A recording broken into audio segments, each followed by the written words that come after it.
Tuhan Yesus berkata, kalau kamu tidak percaya bahwa akulah dia, kamu akan mati dalam dosamu. Itu ucapan Yesus sendiri. Yohanes 14 ayat 6. Kata Yesus kepadanya, akulah jalan dan kebenaran dan hidup. Tidak ada seorang pun yang datang kepada Bapa, kalau tidak melalui aku.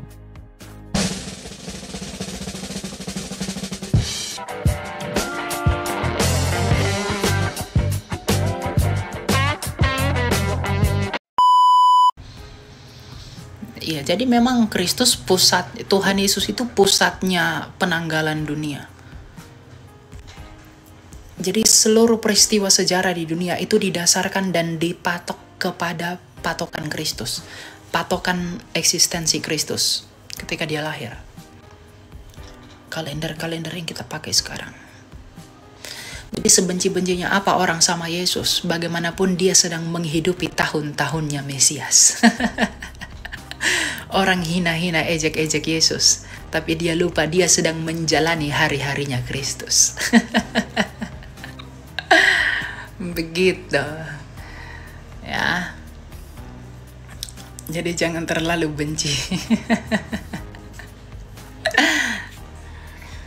dengan Kristus. Iya, 2024 Masehi, 2023 Masehi. Itu kan tahunnya Kristus. Bukan tahunnya yang lain-lain. Gitu.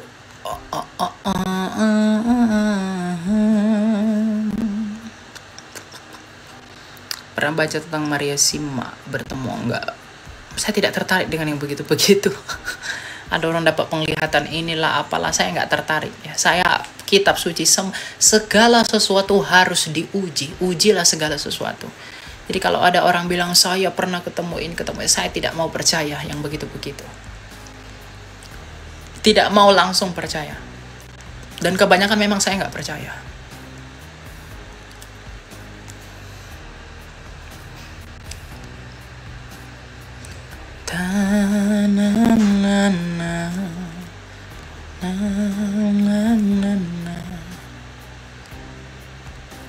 Kak, dari mana kata-kata Mesias jadi Masehi? Mesias jadi Masehi. Mesias itu kan dari kata Aram, Mesiha. Masiha. Kemudian jadi Masehi. Gitu, kalender Mesias. Diserap bahasa Indonesia. Indonesia kan notabene dari Arab. Masaya, Masih, Al-Masih, Masih. Itu dari Masiha, Masih. Kristus dalam bahasa Yunaninya. Jadi Masih, Al-Masih berarti Masiha dalam Arab. Masehi Indonesia. Messiah, Messiah.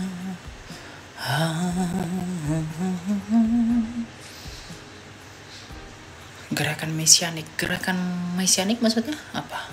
Emang ada?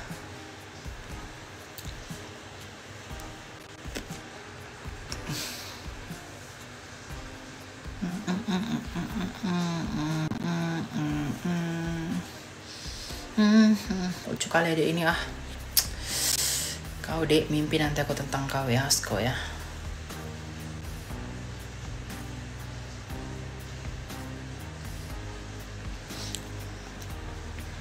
Ada nggak Trinitas di perjanjian lama? Ada. Kita lihat dalam Yesaya 48 ayat 16. Mendekatlah kepadaku, dengarlah ini. Dari dahulu tidak pernah aku berkata dengan sembunyi. Dan pada waktu itu terjadi aku, ada di situ dan sekarang. Tuhan Bapa mengutus aku firman dengan rohnya. Jadi ada Bapa, ada firman dan rohnya. Itu perjanjian lama.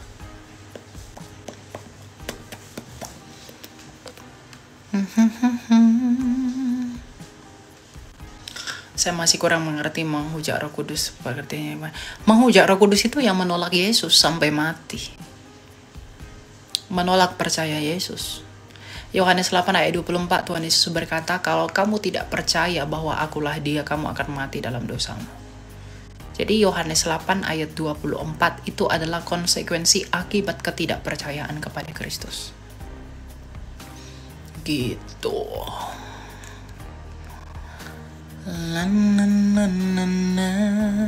Percayalah kepadanya,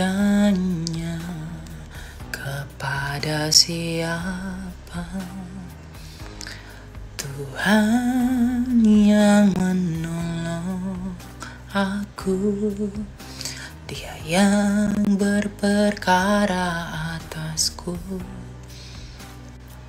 Tuhan, Dia yang membela orang yang benar diperhitungkan. Oleh karena itu percayalah Dia dan kepadanya selalu. Anda pengikut Yesus atau Paulus? Saya pengikut Kristus. Dan Paulus juga mengikuti Kristus. Kristen kan Kristianos, yang artinya pengikut Kristus, bukan Paulus. Bukan Paulusanos, tapi Kristianos, pengikut Kristus.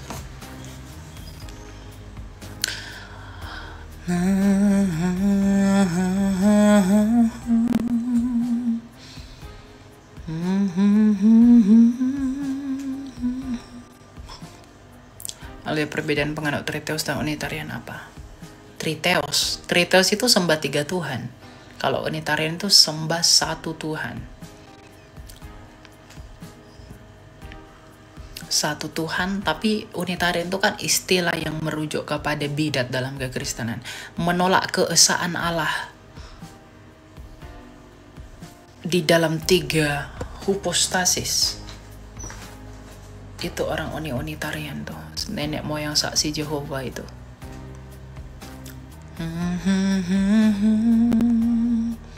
Tanana setia, hanya Yesus penolong yang setia.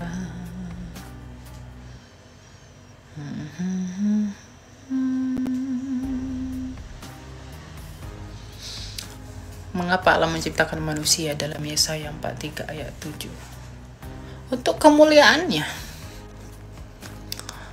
untuk kemenangannya, untuk pernyataannya sebagai Allah, tanda keagungan dan kebesarannya. Gitu. Yesaya 43 ayat 7. Semua orang yang disebutkan dengan namaku yang kuciptakan, untuk kemuliaanku yang kubentuk dan yang juga kujadikan. Untuk kemuliaan Tuhan, kemuliaan Allah, Bapa kita di dalam Yesus dan Roh Kudus.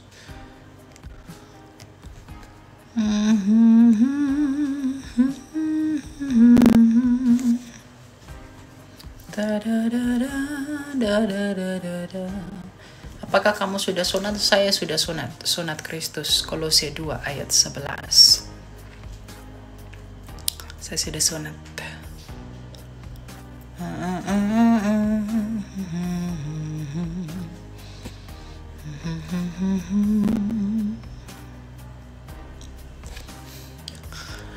Wahyu 2 ayat 4.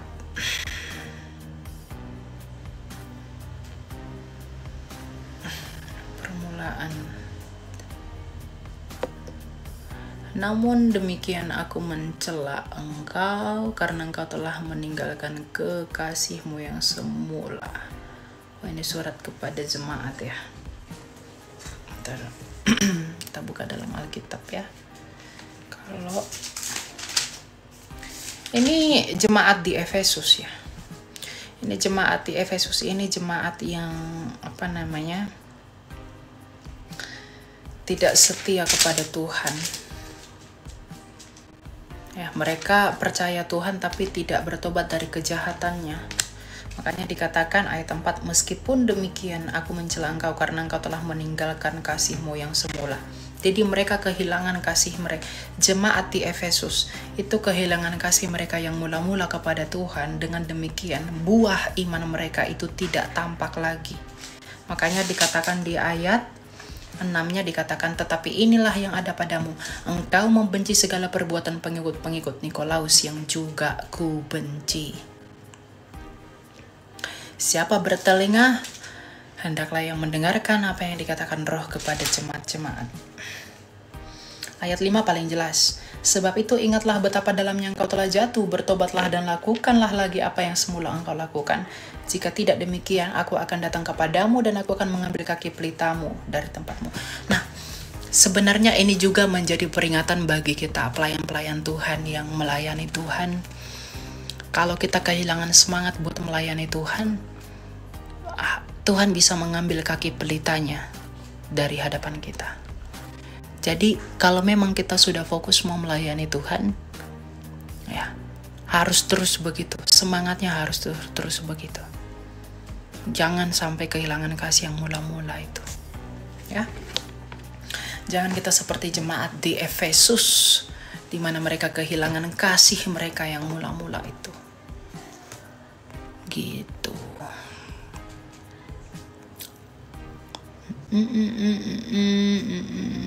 Karunia menafsirkan mimpi, no, nggak ada. Kalau Timotius itu yang bilang 2 tahta ya El. Iya, di sorga memang ada 2 tahta, tahtanya Bapa dan tahtanya Yesus. Tetapi bukan 2 tahta dalam pengertian 2 tempat duduk. Tahtanya Bapa dan tahtanya Kristus itu satu. Ya meskipun di dalam 2 hipostasis tadi.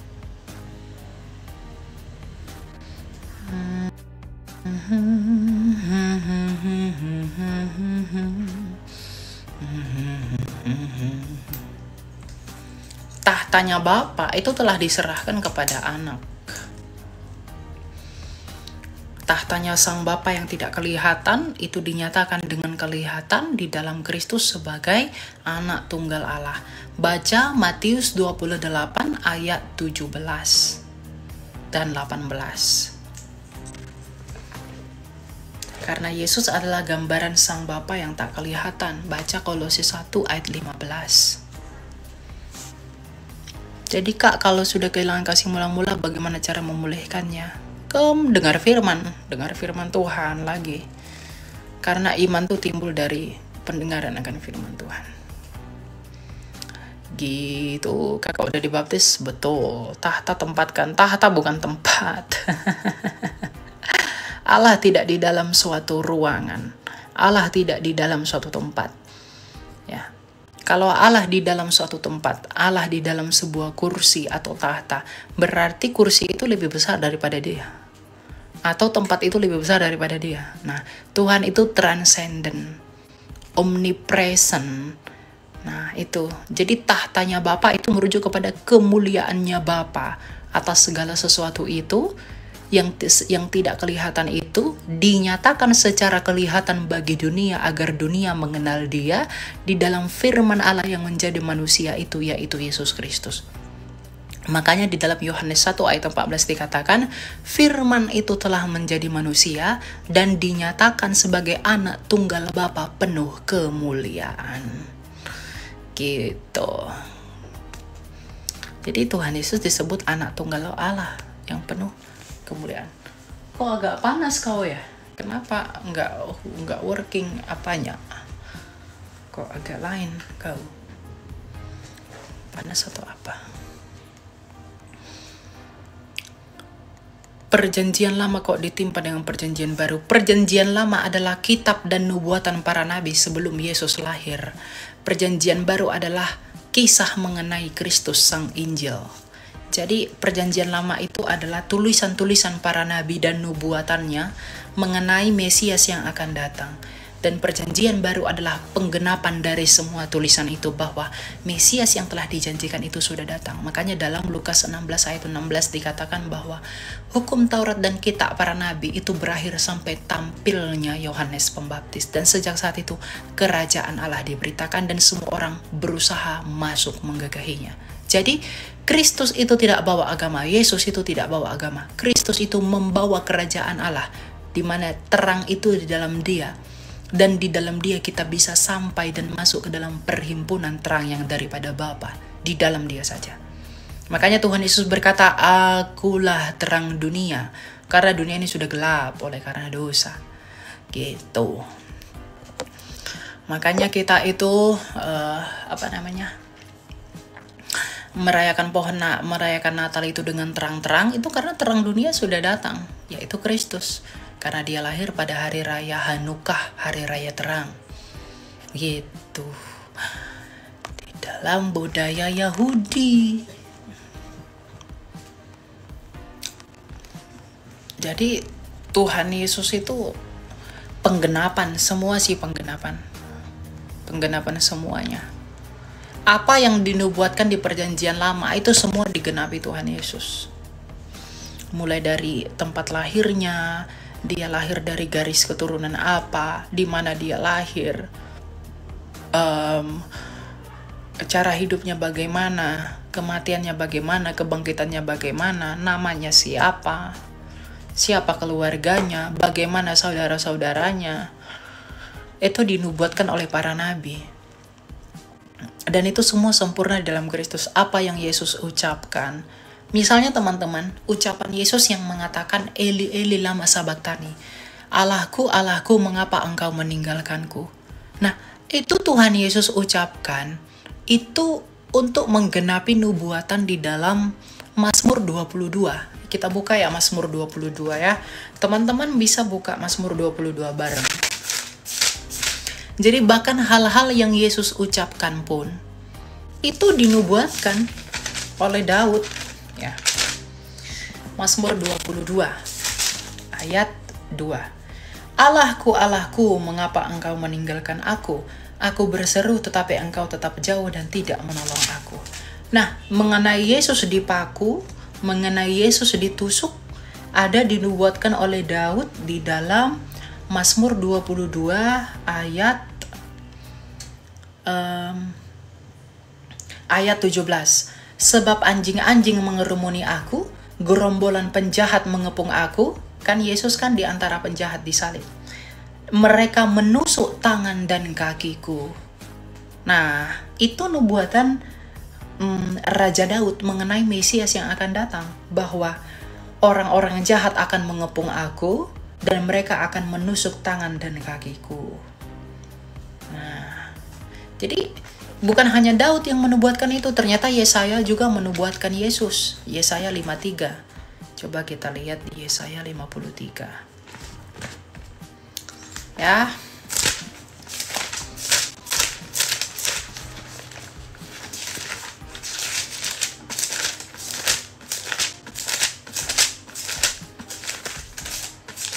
Ini hamba Tuhan yang menderita. Dikatakan di ayat 3, ia dihina dan dihindari orang. Seorang yang penuh kesengsaraan dan biasa menderita kesakitan. Orang pun menutup mata, menutup muka melihat dia. Demikian ia dihina dan bagi kita ia tidak masuk hitungan. Jadi kalau kita dihina, orang Kristen dihina, ya gak usah baper. Karena Tuhan Yesus juga mengalami hal yang sama. Tapi Tuhan Yesus itu tidak marah, melainkan melepaskan apa? Pengampunan. Jadi kalau orang hina kita, caci kita, maki kita, hujat kita, ya ora popo, nggak masalah. Itu kan urusan mereka. Mereka yang berperkara itu sama Tuhan. Mereka yang akan mempertanggungjawabkan apa yang keluar dari mulut mereka itu sama Tuhan. Terus ayat 4 dikatakan, sesungguhnya pemberontakan penyakit kita lah yang ditanggungnya, dan kesengsaraan kita yang dipikulnya. Padahal kita mengira dia kena tulah, dipukul dan disakiti Allah. Jadi Nabi Yesaya sudah menubuatkan bahwa kematian Yesus, kita mengira Yesus itu mati karena dihukum oleh Tuhan. Kita mengira dia mati karena disakiti oleh Tuhan, tapi ternyata Yesaya mengatakan dia bukan mati karena dia dipukul Tuhan, dipukul oleh Allah, tetapi dia mati karena memikul kesengsaraan kita. Ayat 5 dikatakan, akan tetapi dia ditikam oleh karena pemberontakan kita, dia diremukkan karena kejahatan kita. Hajaran yang mendatangkan damai sejahtera bagi kita ditimpakan kepadanya, dan karena bilur-bilurnya kita disembuhkan. Jadi oleh karena bilur-bilurnya darahnya Kristus menurut prinsip Ibrani 9 ayat 22, kita beroleh keselamatan. Kita beroleh kemenangan.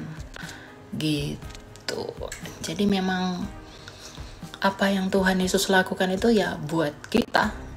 Dan itu bukan sekonyong-konyong ada begitu aja, tapi karena memang para nabi sudah menubuatkan jauh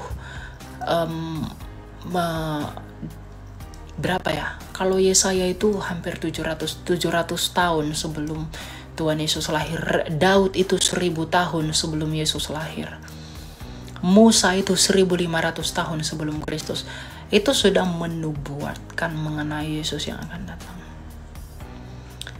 Gitu.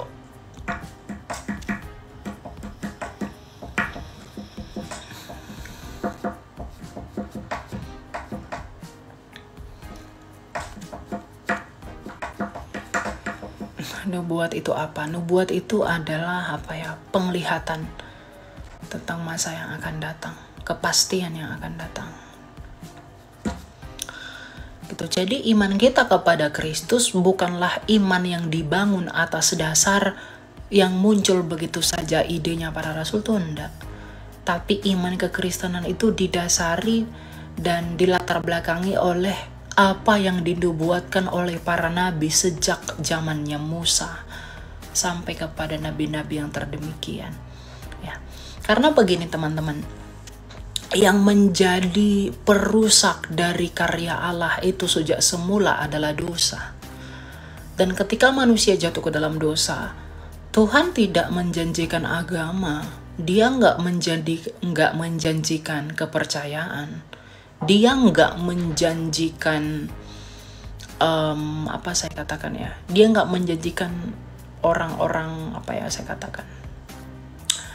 agama lah, dia nggak menjanjikan itu. Tapi Tuhan Yesus itu datang menjanjikan juru selamat. Makanya dia berkata, keturunan perempuan ini yang akan meremukkan kepalamu. Dan siapa yang adalah keturunan perempuan? Yesus adalah keturunan perempuan, tidak ikut campur laki-laki. Jadi memang Tuhan Yesuslah penggenapan janji yang dijanjikan kepada Adam. Gak ada tuh di dalam Taurat Tuhan berjanji agama tertentu, akan ada agama yang kuberikan yang akan menyempurnakan apa segala macam. Gak ada tuh yang begitu. Yang dijanjikan Tuhan ya Mesias, penolong atas dosa itu, yaitu Yesus. Makanya Tuhan Yesus berkata dalam Yohanes 8 ayat 24, sebab jikalau kamu tidak percaya bahwa akulah dia, kamu akan mati dalam dosamu. Kamu tidak percaya bahwa akulah dia itu merujuk kepada apa? Merujuk kepada janjinya Bapa di perjanjian lama kepada Adam mengenai keturunan perempuan. Apa janjinya Tuhan? Tuhan tuh berjanji keturunan perempuan ini akan meremukkan kepalamu dan engkau akan meremukkan tumitnya. Nah, Yesus itu telah meremukkan kepala iblis dengan mengalahkan kematian itu melalui kebangkitannya, dan iblis telah meremukkan tumitnya Kristus dengan menyalibkannya. Gitu. Iblis itu berpikir kalau Yesus mati, mereka bisa berkuasa kepada Yesus lebih lama. Ternyata mereka nggak mampu menahan Yesus lebih lama. Karena iblis itu suka kematian. Mereka suka maut.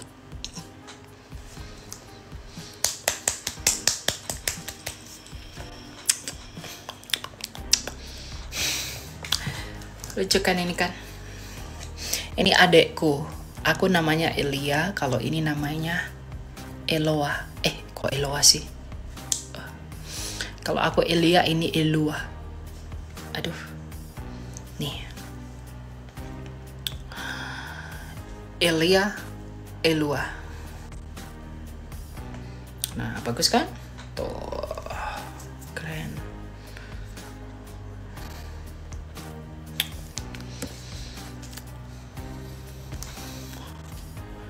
Yohanes 3 ayat 5.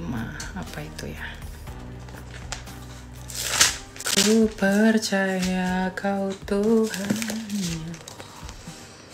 Sesungguhnya aku berkata kepadamu, jika seseorang tidak dilahirkan dari air dan roh, ia tidak dapat masuk ke dalam kerajaan Allah. Ya, itu tentang baptisan air dan baptisan Roh Kudus. Baptisan Roh Kudus bukan bahasa roh ya, tetapi meterai Roh Kudus yang membuat mereka berhikmat untuk mengikuti Kristus sampai mereka mati, karena iman adalah pertandingan.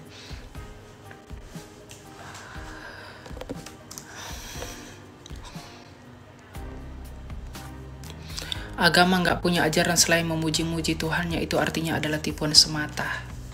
Lebih baik begitu daripada ajaran agama bunuh orang. Kalau tidak mau percaya Tuhannya, bunuh saja mereka. Itu agama apa itu? Bom orang, bunuh orang. Ambil istri bisa bebas lebih dari satu. Ajaran apa itu? Bahkan di surga pun kamu masih memuaskan birahimu. Kamu lebih tidak perlu percaya itu daripada kekristenan. Bahkan di surga pun kamu masih pikir birahi. Untuk apa kamu percaya yang seperti itu? Untuk apa kamu percaya Tuhan yang suka bunuh-membunuh? Jadi lebih baik jangan yang begitu itu jangan kamu ikuti, gitu. Gak ada orang teriak nama Yesus bunuh orang, bom orang. Tapi ada nun jauh di sana teriak nama Tuhannya, bom meledak segala macam. Begitu. Jadi jangan kamu bilang hanya puji-puji Tuhannya, lebih baik begitu. Daripada seperti kamu, kelihatan sok suci tapi munafik semua. Buahmu tidak jelas. Makanya dunia ini menolak eksistensimu. Kamu di mana-mana diusir. Di Eropa kamu dibuang, diusir dari sana. Jadi kamu seharusnya malu dengan apa yang kamu pegang itu. Gitu.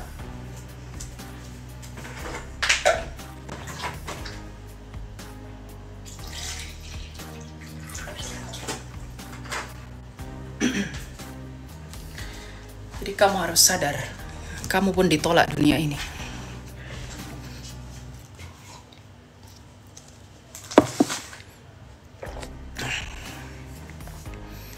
Kamu ngomong puji-puji Tuhannya, lalu berharap masuk surga. Lalu kamu, apa yang kamu lakukan sehingga kamu mengharap surga? Apa yang sudah kamu lakukan? Bunuh orang, kamu harap masuk surga. Keji sekali Tuhanmu itu.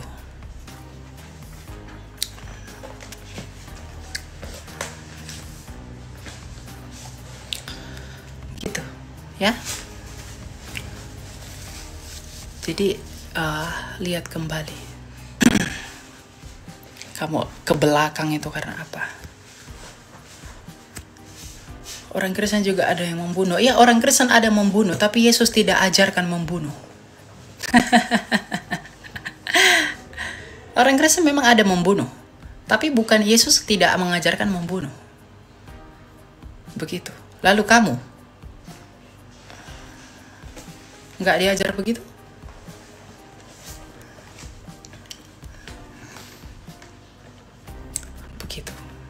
Jadi seharusnya kamu lebih hati-hati, lebih waspada untuk menilai siapa sejatinya yang kamu imani itu daripada iman-iman orang.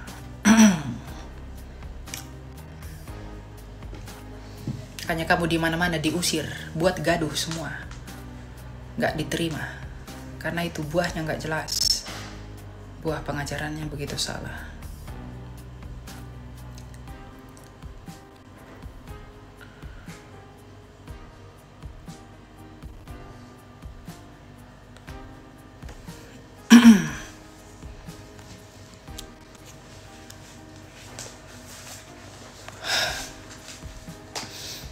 Kisah Rasul 21, Kolose 2 ayat 16, tolong jelasin Kak. Kolose 2 ayat 16 itu tentang hari Sabat, makanan minuman, hari raya, bulan baru. Itu hanyalah gambaran untuk kesempurnaan yang akan datang dan wujudnya adalah Kristus. Yaitu berbicara tentang Taurat secara seremonial. Itu tidak lagi berlaku karena sudah digenapi di dalam kematian dan kebangkitan Kristus. Sudah selesai. Begitu.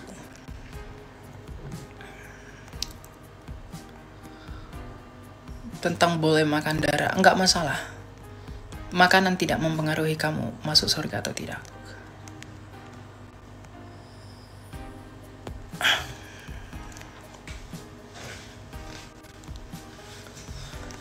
Begitu. Buka matamu, berlaga betul, cakap kau aja. Ini aku buka mataku, masuk kau ke sini. Nah, masuk. Biar kututupkan kayak gini. Kau suruh aku buka mata. Emang aku dari tadi gini ngomong? Kan enggak, aku buka mata dari tadi kan. Enggak, kau tengok ini. Kau yang buka matamu. Iya tah? Aku dari tadi ngomong ya buka mata.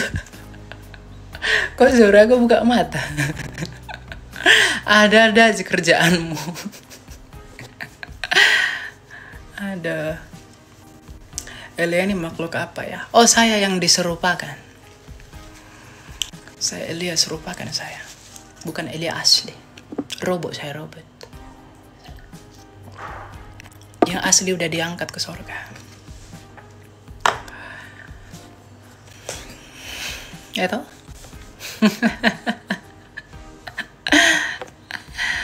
Gitu. Soal bahasa roh. Bahasa roh. Bahasa roh itu adalah salah satu karunia ketika dia mengalami kepenuhan roh. Ada orang berbahasa roh, ada bernubuat, ya, dan banyak lain-lain. Gitu. Iya, aku disuruhnya buka mata. Padahal dari tadi aku buka mata.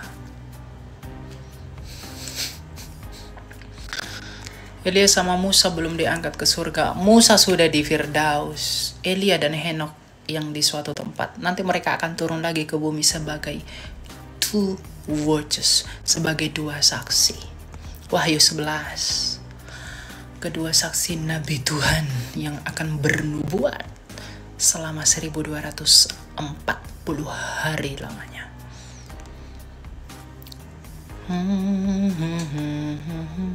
Kapan update lagi, revisi lagi Injilnya? Injil yang kami pakai sekarang itu adalah Injil yang sama dengan yang di kanon gereja di abad ketiga, 400 tahun sebelum imanmu lahir. Sedangkan kitab sucimu sendiri baru dikodifikasi di abad ke-20, 1200 tahun jaraknya dari datangnya wahyu. Lalu kau nuduh-nuduh kami. Aduh, gak ngaca.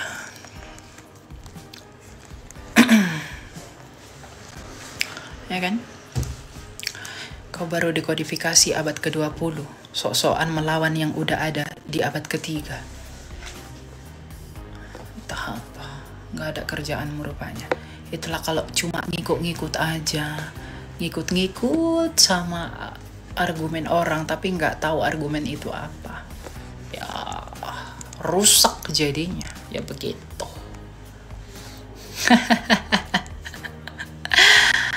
Ya kan?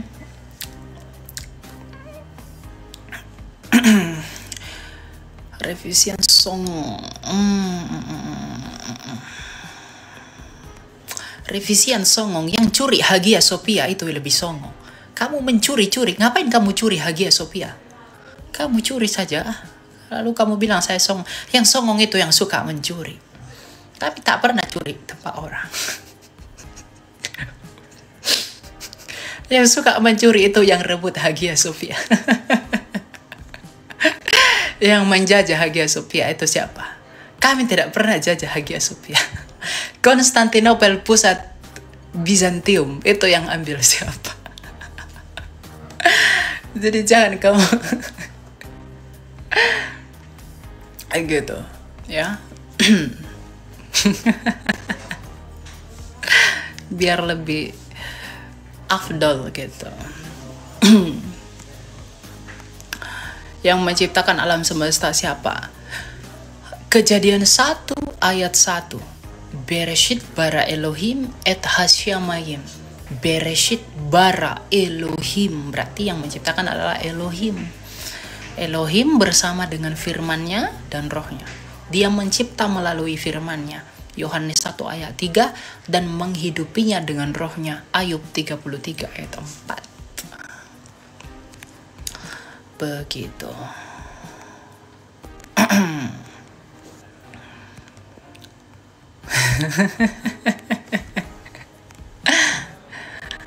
Gitu. Cara masuk Kristen bagaimana? Kamu belajar dulu lah kekristenan. Jangan masuk Kristen tuh karena ikut-ikutan, gak boleh. Harus belajar. Harus belajar. Harus mengerti. Harus tahu. Kalau hanya ikut-ikutan aja, modal ngomong doang, tapi nggak mengerti esensi imannya apa, nggak usah jadi Kristen. Kekristenan itu berat. Yesus bilang, kalau kamu tidak pikul salibmu, kamu tidak layak bagiku. Mengikuti Yesus itu seperti nasihat Rasul Paulus kepada anak rohaninya Timotius, berkata bahwa panggilan melayani Kristus adalah panggilan untuk menderita bersama Kristus. Yesus Kristus gak pernah tawarkan kekayaan, kemakmuran di dunia ini. Tidak ada. Dia menawarkan penderitaan di dalam Dia. Gitu. Tapi upah kamu besar di surga, ya kan? Matius 5. Kenapa di Kisah Rasul dilarang darah? Itu konteksnya sidang di Yerusalem mengenai jemaat yang ada di Yerusalem. Itu kan yang dipimpin Rasul Yakobus, saudara Kristus kan. Nah, jadi orang-orang para rasul itu memperingatkan orang-orang Yahudi Kristen agar jangan makan darah, jangan makan daging dari berhala, agar orang-orang Yahudi yang belum Kristen itu tidak menolak mereka. Gitu. Karena sama seperti misalnya kita masuk ke tanah Sunda, bilanglah orang Sunda itu nggak makan ayam gitulah. Katakanlah begitu ya. Nah, agar orang Sunda nggak menolak penginjilan saya, maka saya jangan makan ayam gitu. Nah, karena orang Yahudi pada masa itu nggak makan daging, nggak makan darah, nggak makan daging dari persembahan berhala, maka rasul-rasul itu sepakat jangan makan darah, jangan makan daging, agar penginjilan kita tidak ditolak oleh orang Yahudi pada masa itu. Itu konteksnya pada waktu itu. Ngoceh mulu. Saya ngoceh tapi kamu dengar, berarti kamu suka. Kamu munafik sekali. Kamu dengar, kamu nggak suka tapi kamu dengarkan saya juga. Gitu. Kapan Yesus datang ya?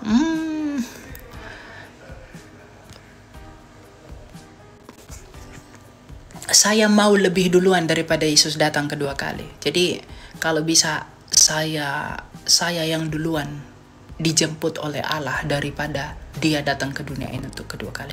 Maunya saya begitu, tapi kehendak Tuhan tetaplah kehendak Tuhan toh. Gitu. Apakah kakak tidak takut mati? Ngapain saya takut mati? Justru saya nggak sabar untuk mati. Kenapa? Karena rumah saya bukan di sini. Rumah saya adalah Kristus. Gitu. Ngapain takut mati? Kalau aku takut mati, ngapain aku berapologet begini ya toh? Tidak ada yang kamu takuti. Kalau hidupmu adalah Kristus, maka matimu adalah keuntungan. Tapi kalau hidupmu bukan Kristus, matimu adalah kebinasaan. Tapi karena hidupku sudah diserahkan kepada mesbah dan tahta Allah melalui Kristus, maka ketika aku mati, oleh karena kasih karunia-Nya, oleh karena belas kasih-Nya, oleh karena kesempurnaan Kristus Imam Besar Agungku itu, aku akan dilayakkan, aku akan dibenarkan, aku akan dikuduskan oleh karena kasih karunia-Nya saja. Amin. Gitu. Jangan ngapain takut mati. Semua orang akan mati. Tinggal nunggu waktu aja. Tikus kamu takut? Saya tidak takut tikus. Saya orang kampung, jadi tikus-tikus itu sudah saya lalui begitu, yang begitu-begitu.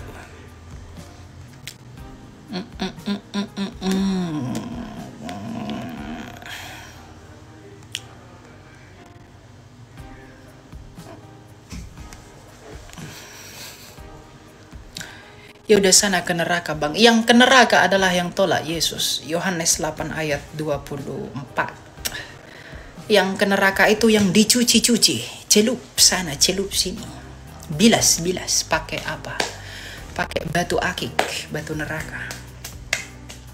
50.000 tahun, 70 juta tahun, berapa tahun lah dicuci, saya nggak tahu. Kalau Kristen tidak ada begitu. Kristen itu binasa untuk selama-lamanya. Tidak ada sistem cuci-cuci. Mungkin kamu takut mati karena kamu kalau ketika mati kamu ada ujian dulu, tanya jawab dulu, ya ujian SBMPTN, SNMPTN, kamu ada begitu tanya-tanya. Kalau di kita tidak ada begitu. Di orang Kristen nggak ada yang takut mati, semuanya tidak ada yang takut mati, gitu. Aku mikirnya berhubungan intim itu dosa lah, walaupun sudah menikah. Enggak lah. Kok berhubungan intim sudah menikah? Kan hubungan itu sudah dikuduskan menurut dan oleh Kristus. Makanya kalau orang yang menikah dan dipersatukan di dalam Tuhan, itu nggak bisa kalau ketika mereka melakukan hubungan itu nggak dosa. Tapi kalau di luar ikatan, ya nggak boleh.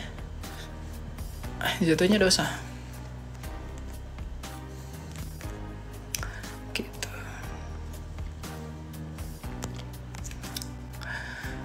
Salam dari Kodondi. Salam balik sama Kodondi.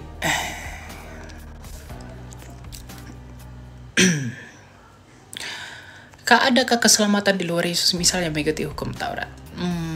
Tidak ada.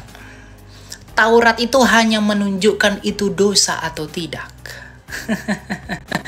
Taurat itu hanya memberitahu itu dosa atau tidak, itu benar atau salah, itu layak atau tidak, itu kosher atau lo kosher. Taurat itu tidak mengampuni dosa. Taurat itu hanya menunjukkan itu dosa atau tidak, itu baik atau tidak. Hanya Kristus yang bisa menyelesaikan itu.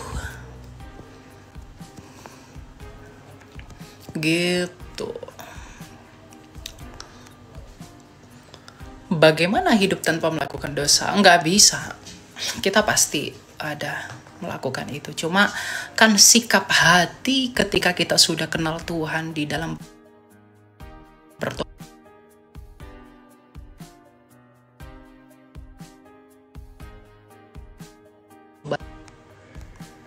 pertobatan sejati sama enggaknya itu berbeda, saudara.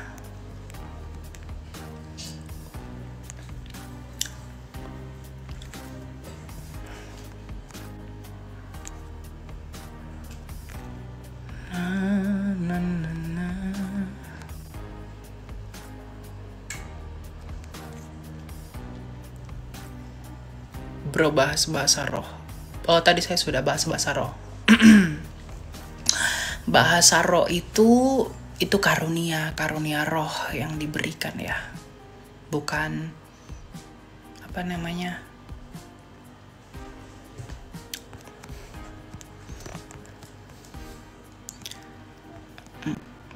Jadi bahasa roh itu sebenarnya gini, bahasa roh itu ada dua pengertian. Dia sebagai glossolalia dan dia sebagai senolalia. Kalau senolalia, dia itu bahasa asing yang dapat ditafsir, yang dapat diterjemahkan.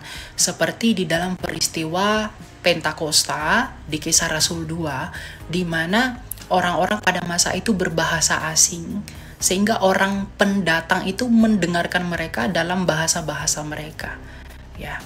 Nah, kalau glossolalia itu memang bahasanya tidak ada di dunia ini, kita nggak ngerti. Cuma ketika kita berbahasa roh itu, roh kita yang berdoa, kata Rasul Paulus. Tetapi di dalam 1 Korintus, Rasul Paulus berkata, kalau orang berkata-kata dengan bahasa roh yang tidak dapat dimengerti itu tadi, dia harus berdoa supaya kepadanya juga diberikan karunia untuk menafsirkan.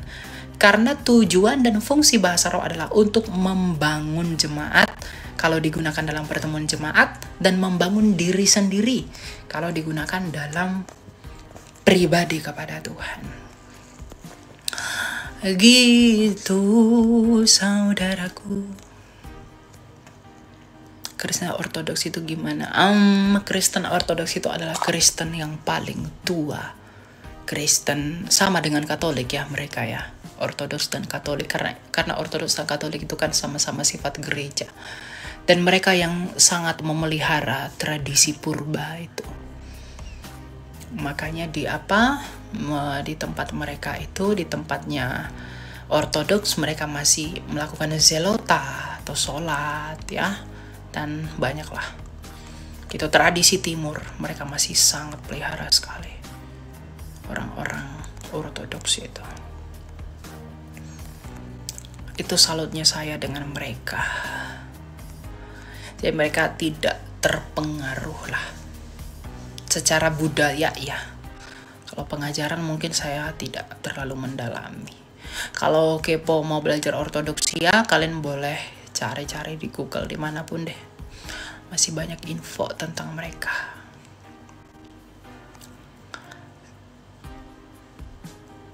Bang Elia tolong doain aku lulus PTN.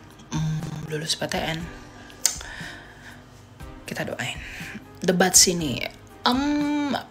Kalau Kodondi mau diskusi dengan saya, bilang aja sama Samuel Christ. Ikuti aja yang dari Samuel. Jadi netral gitu loh. Anda nggak perlu selenggarakan saya yang ke Samuel, ke podcast ke tempatnya Ko Samuel. You datang ke tempatnya dia. Jadi kita diskusi fair gitu loh. Ngapain saya yang ke tempatmu? Gitu. Di situ aja.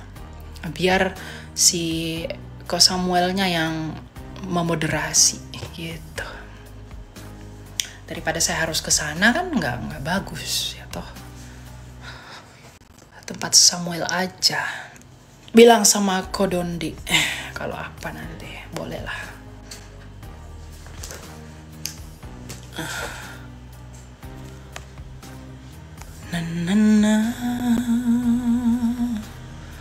Ele prosedur la bata dong tuh disyak kang si pa itu ada si pu dedang dong tuh disyak kang si kan dedang dong tuh nggak ada itu.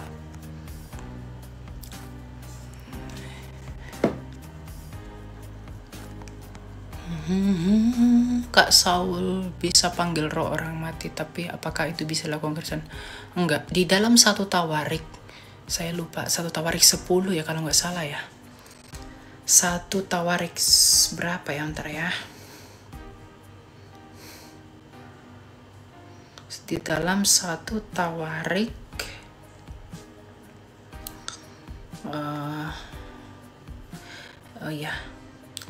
di dalam satu tawarik 10 ya betul, satu tawarik 10 ayat 13 dan 14 dikatakan begini, demikianlah Saul mati karena perbuatannya yang tidak setia terhadap Tuhan, oleh karena ia tidak berpegang pada firman Tuhan, dan juga karena ia telah meminta petunjuk dari arwah dan tidak meminta petunjuk Tuhan. Sebab itu Tuhan membunuh dia dan menyerahkan jabatan raja itu kepada Daud bin Isai.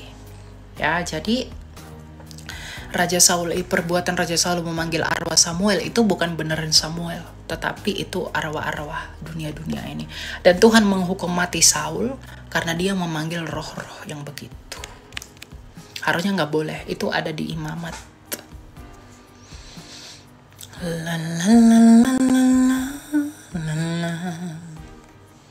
Harusnya tidak boleh. Ya toh.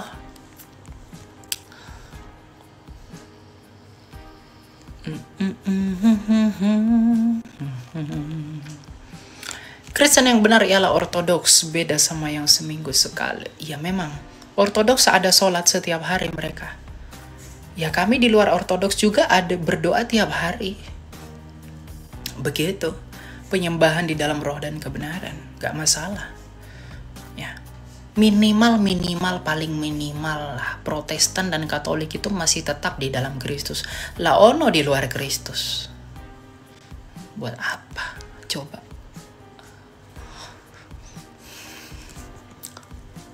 Kami masih di dalam persekutuan dengan Kristus. Lah Anda di luar. Buat apa? Tidak ada keselamatan. Kisah Rasul 4 ayat 12. Tidak ada keselamatan di luar dia. Mirip kan saya dengan dia kan? Dengan siapa nih? Dengan anak ini. Jadi ini anakku, ini udah berapa bulan dia. Dia lagi sama mamanya dia. Lagi pergi dia main ke mall gitu.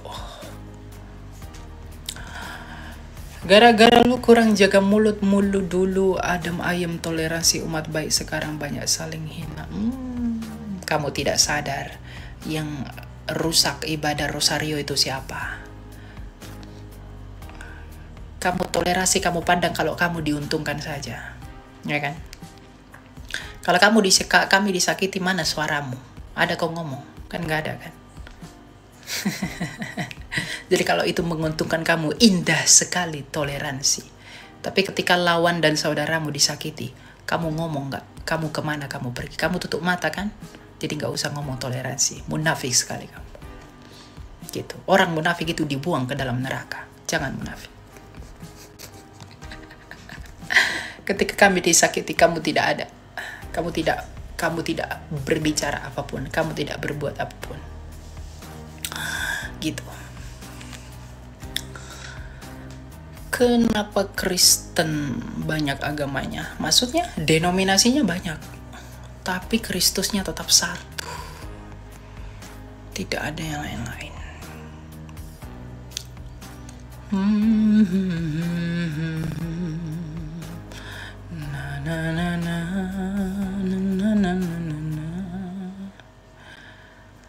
Iya. Jadi kalau untung mereka itu toleransi, kalau tidak untung tidak toleransi. Begitu. Kristen progresif itu Kristen liberal. Jadi mereka menolak otoritas kitab suci.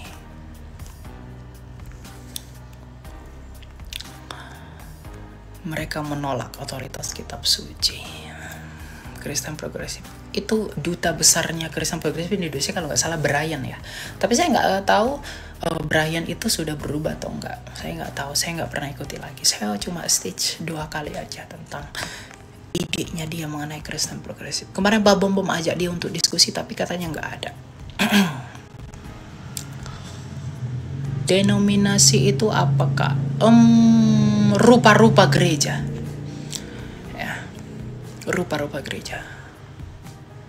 Wahyu 13 ayat 18. Apa itu ya? Bentar ya, saya buka ya.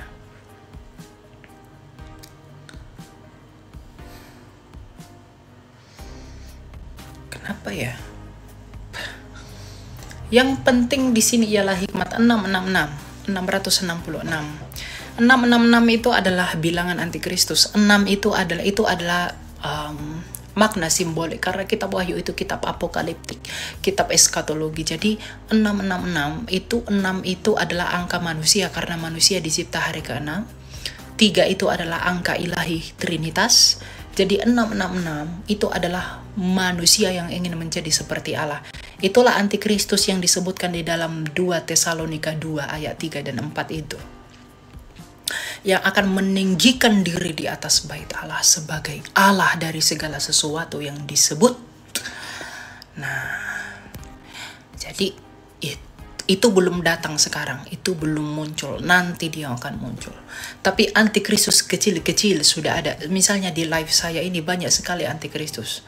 Ya, kecil-kecil yang tolak-tolak dan aniaya Kristus melalui aniaya umatnya. Ketika Rasul Paulus menyakiti umat Kristus, membunuh orang-orang Kristen, Yesus di dalam Sekinah melalui perjalanan Paulus ke Damsyik itu bertemu dengan dia. Saulus, Saulus, mengapa engkau menganiaya aku? Jadi kalau kamu aniaya orang Kristen, artinya kamu sama dengan menganiaya dia yang memiliki kami. Menganiaya Kristus. Begitu. Siapa? Saya Protestan.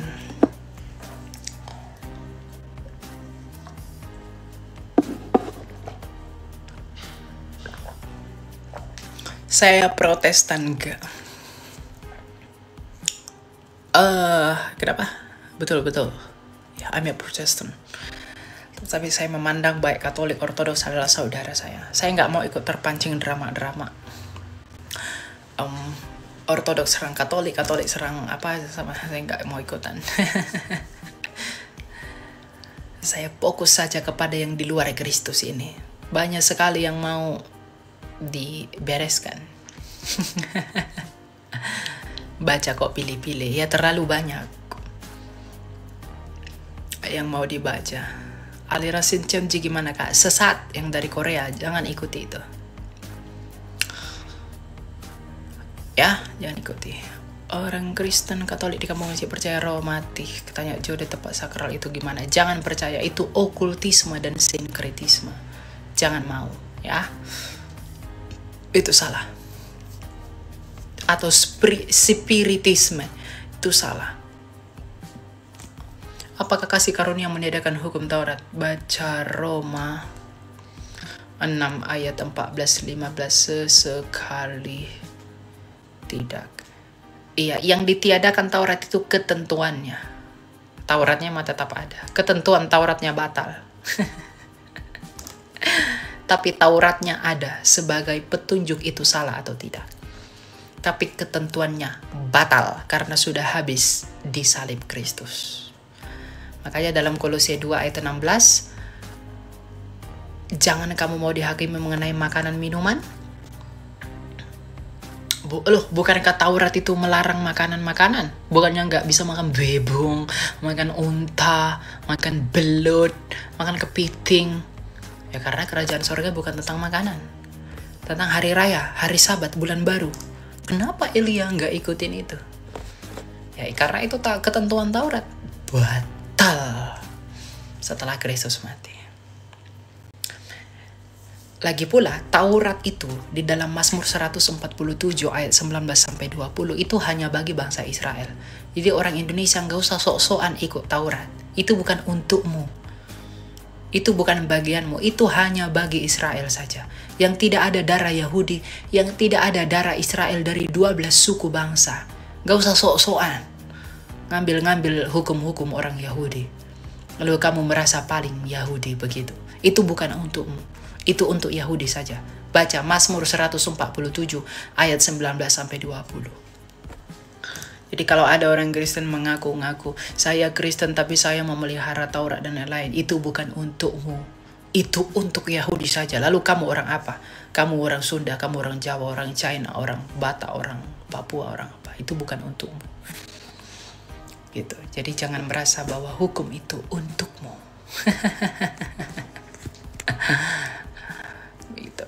Apalagi yang dari luar Israel, dari Arab misalnya, dari Suriah, dari mana, bukan untuk mereka. Apalagi terlalu jauh, ya. Begitu. Biar ngerti, biar jangan Kak, kenapa ada kalimat yang mengatakan kalau Katolik itu gereja yang satu kudus, kalau Protestan KBP gimana kak? Ya itu pengakuan iman Katolik kan. Orang Protestan memandang gereja Katolik itu adalah sifat gereja. Gereja yang Katolik, gereja yang universal. Universal itu seluruh dunia, gereja yang menyeluruh begitu. Gereja yang kesemuanya. Kalau gereja Katolik Roma itu kan mengidentifikasi mereka saja begitu. Tapi kalau Protestan dan Ortodoks itu memahami gereja yang universal, gereja yang menyeluruh. Dari kata katolikos. Nah, itu sifat gereja. Adjektifanya gereja. Gitu. Memang ada perbedaan penafsiran orang Katolik dengan orang non-Katolik. Tapi saya nggak masalah itu.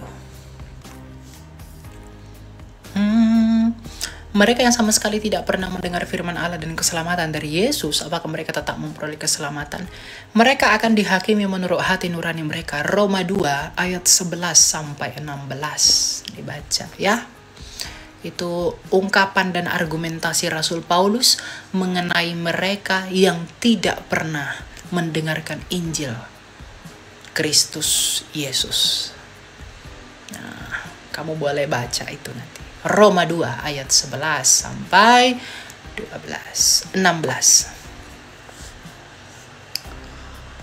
Halo kak, mau tanya karismatik dan bahasa roh relevan? Tidak masalah, cuma penggunaannya banyak yang salah di gereja-gereja masa kini. Begitu.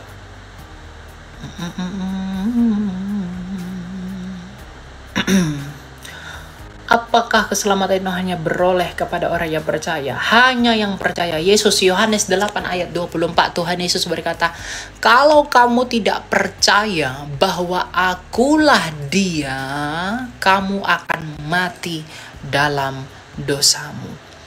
Itu ucapan Yesus sendiri. Gitu. Apakah Kristen boleh cerai? Tidak boleh. Kalau manusia punya free will, apakah malaikat juga punya free will? Iya. Malaikat punya free will. Gitu.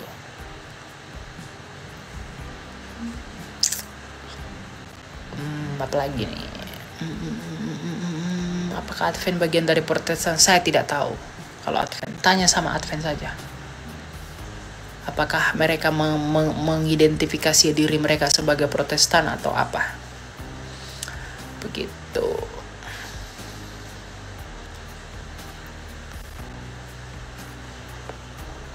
Kenapa harus istighfar, Kak? Saya tidak ada istighfar. Saya tidak kenal istighfar itu apa. Itu mungkin istilah kamu saja. Saya tidak ada istighfar. Buat apa saya istighfar?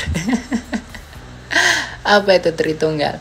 Tritunggal adalah penjembatanian untuk memahami kebagaimanaan dan keunikan Allah yang esa. Bahwa Allah yang esa adalah Sang Bapa yang memiliki firman dan roh. Firman-Nya itu adalah Yesus sendiri dan rohnya sendiri adalah Roh Kudus. Jadi Trinitas tidak berbicara berapa Allah, tapi Trinitas berbicara bagaimana dan seperti apakah Allah kita yang satu itu. Begitu. Echad mi Yudea. Hukum Taurat itu berlaku untuk siapa sebenarnya? Orang Israel saja.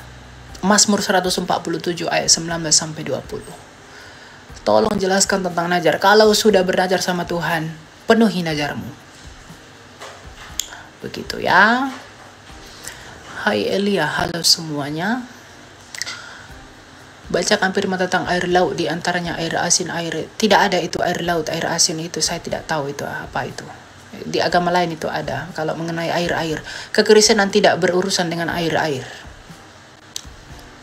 Pokok kekristenan Injil keselamatan, penebusan manusia dari dosa, maut dan kematian yang telah dikalahkan.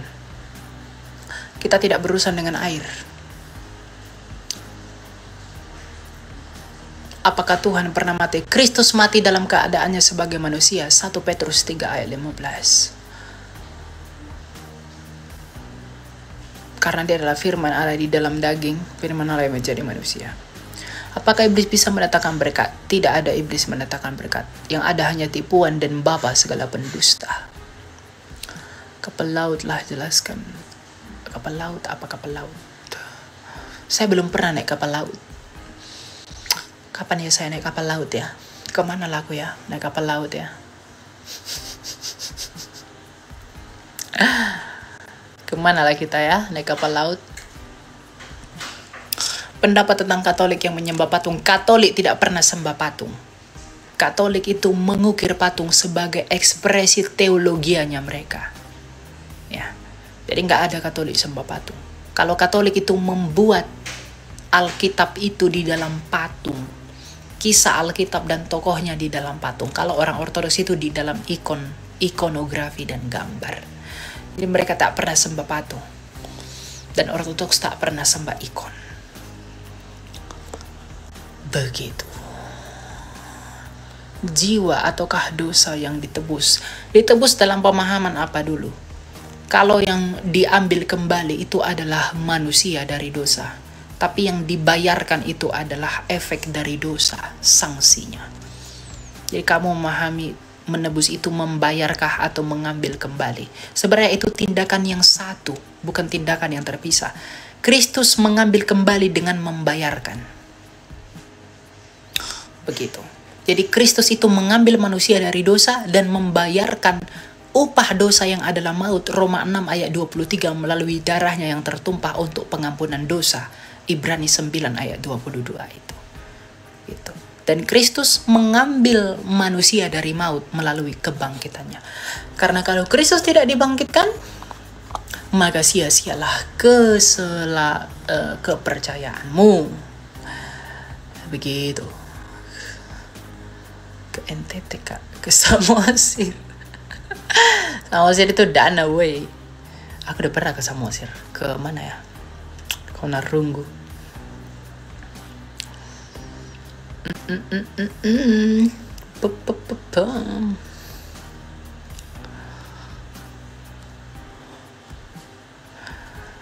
Darah tertumpah nggak tuh? Ya, Yahudi pun percaya pengampunan dosa dengan memercikkan darah. Menumpahkan darah di atas tabut perjanjian, tutup pendamaian. Jadi yang tidak mengakui itu yang aneh sendiri lalu ngaku-ngaku dari Abraham. Lain sendiri, beda sendiri, buat unik sendiri.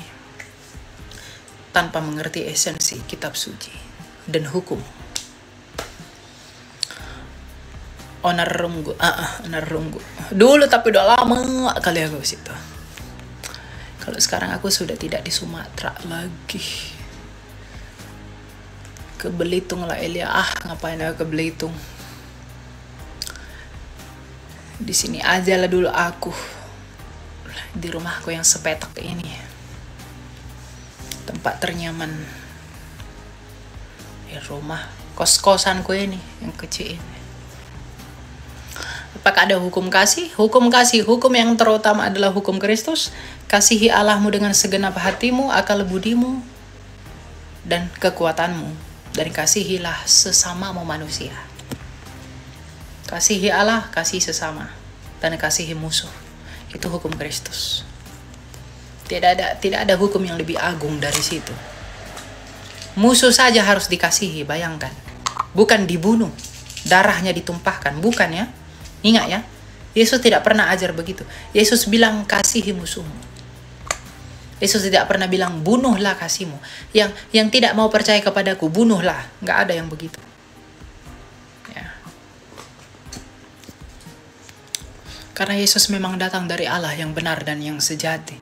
Jangan pakai nama Allah, mas.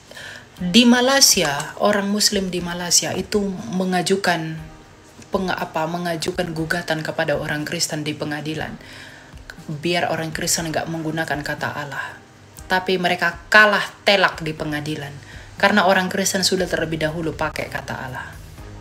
Jadi kalau kamu bilang jangan pakai kata Allah, itu bukan milikmu. Hampir 5 abad sebelum imanmu lahir di tanah Arab, kami sudah ada di Arab. Kisah Rasul 2 itu baca. Gitu. Inskripsi jabat di abad ke-5 itu membuktikan ada kata Allah dipakai orang Kristen. Seorang uskup Arab Harits Ortodoks Alexandria bernama Abdullah yang artinya abdi Allah. Gitu. Jadi kalau kamu bilang jangan pakai Allah karena itu punya kami, kamu tidak belajar, kamu tidak memahami apapun. Jadi kamu klaim saja tanpa tahu data. Kamu klaim saja, seperti anak-anak saja. Klaim sana, klaim sini. Tanpa tahu sejarah, tanpa mengerti apapun. Jadi kami duluan sudah pakai kata Allah itu. Sebelum Tuhanmu diperkenalkan, kata Allah sudah kami pakai. Begitu. Jadi jangan kepedean, itu punyamu. Imanmu belum lahir, kami sudah pakai itu.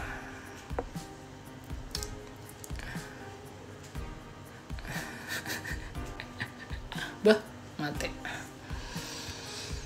Iyalah, stop-stopan. Ambil-ambil, mengklaim. Apalagi mau ke klaim? Klaim lah semua. Ada yang tag ke Menak. Tag aja ke Menak. Kan ketetapan presiden kan Isa Al-Masih diganti jadi Yesus Kristus kan. Nomenklatur kan diubah kan. Karena kebenaran. Namanya juga kebenaran.